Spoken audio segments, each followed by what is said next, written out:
back and faster, lighter, maybe not stronger.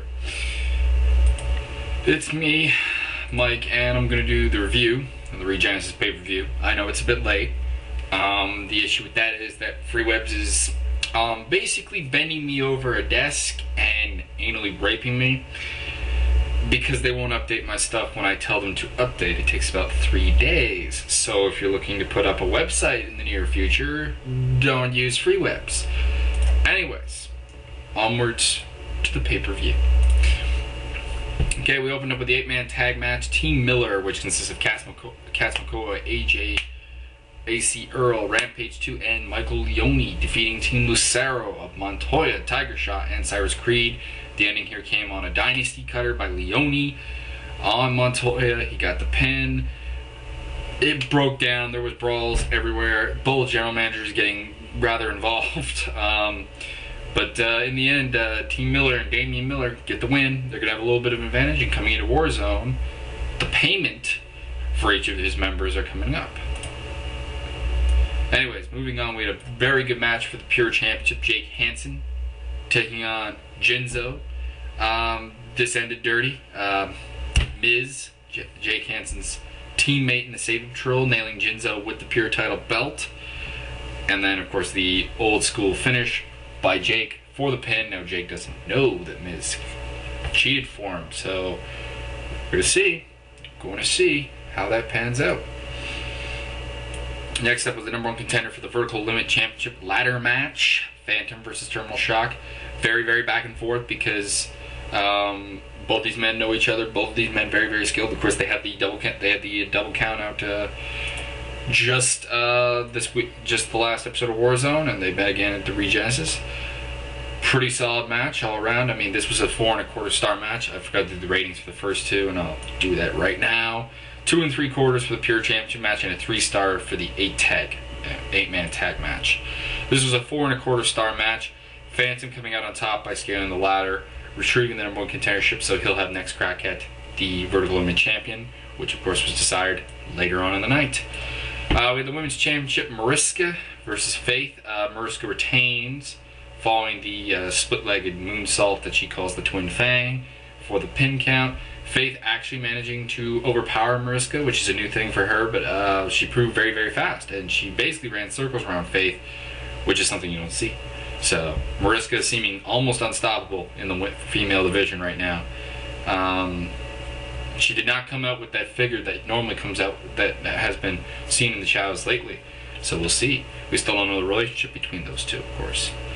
Gaijin Samurai versus Black Mask in a mask versus mask match. This was brutal. This was physically violent. This was 3 1/4 stars. This was very, very good. It ends with the ROTM2, which is, of course, the double stomp and a standing moonsault by Black Mask. He also hit 2 fisherman suplexes during that exchange. It was a pretty good exchange. Got the pinfall. Gaijin Samurai was unmasked. He will never be able to wear it again. I don't know what this means for him yet. He was a guy with clean shaven and a ponytail. Well, a bit of a ponytail, a little rat's tail. So, what will his reaction be to being unmasked? You'll have to check out the Warzone. Okay, the Fallen, Ash Manson, Mildred Shinnok, with Calarain, of course, had a draw with the Dark Ministry of Judas Decius, Christopher Archangel, Mithril, with Reverend Decius. This match ends, though, with Reverend Decius dragging Calarain backstage, and we don't know why. What will happen there? We'll see. And the match ending in a double countout. Basically, it's turned into a massive brawl all around. So it got 2.5 stars, which is about as good as something like that can get. Vertical Limit Championship match. Austin Blake defeated CJ Carpenter in what was a complete and utter, a bit of a farce of a championship match. Still got 3.5 stars because it was awesome. But in the end, I mean, it basically ended when Karina Gould basically showed her ass to the referee. Caddy Roberts then, nailed CJ Carpenter with the Vertical Limit belt. Austin Blake rolled him up, got the pinfall. It was a good match otherwise, but there was a lot of interference by both sides. Aiden Culsey, along with Caddy Roberts and Karina Gould for Austin Blake. Aiden Culsey, of course, for CJ Carpenter. Nonetheless, we have a new Vertical Limit champion, Austin Blake. He will face Phantom at an undisclosed time at this point. Tag Team Championship match, the Daredevil Corps retaining over the Weapons of Mass Destruction, David Aries and Dante Kane in the 3 3/4 star match. This doesn't look to be over. This ended after the Stereo Insanity, which the corkscrew by both men on Dante Kane. They pinned him, got their titles back, but the Weapons of Mass Destruction proved that they can hang with the Daredevils, and this could lead to some interesting times. I don't think this feud is over. And then finally, the main event of the evening, Byron Giant versus Madman. Byron, hesitant at first, very hesitant to work over his own brother, we found out. But when he did, he kind of took control a little bit. Madman had his offense, even hit the serial killing, which is a vertebreaker. But Byron kicked out, kept it going. Byron, after hitting 3 consecutive jackknives, could not get the pin. But then he hit the Gigantism, which is the claw power bomb, and he got the 3 count finally. Afterwards, Byron chased Frosty Chillingsworth out of the arena. He was attacked by the same man that attacked Draconis a few weeks back, and he was tumbled out. They were setting him up, possibly looked like they were going to maybe run him over the car.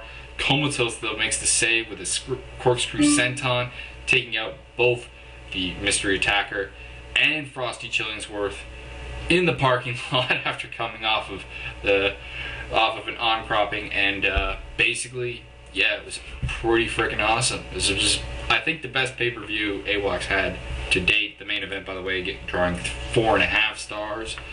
Very, very good matches, pretty much all around. So let's see, where does this leave us? Well, the March pay-per-view is next. It's going to be called March Madness. It's going to feature a tournament-style thing for the #1 contendership to the AWOC Championship, plus an AWOC Championship match, which does not yet have confirmed participants, other than it will be whoever the champion is. Maybe Byron Giant still, maybe someone else, maybe Madman takes the belt, maybe someone completely out of the blue takes the belt. But it'll be a triple threat. I'm thinking triple threat, just to make it a little cooler, at March Madness for the AWOC Championship. Plus, you're going to have an 8-man tournament to decide the #1 contender.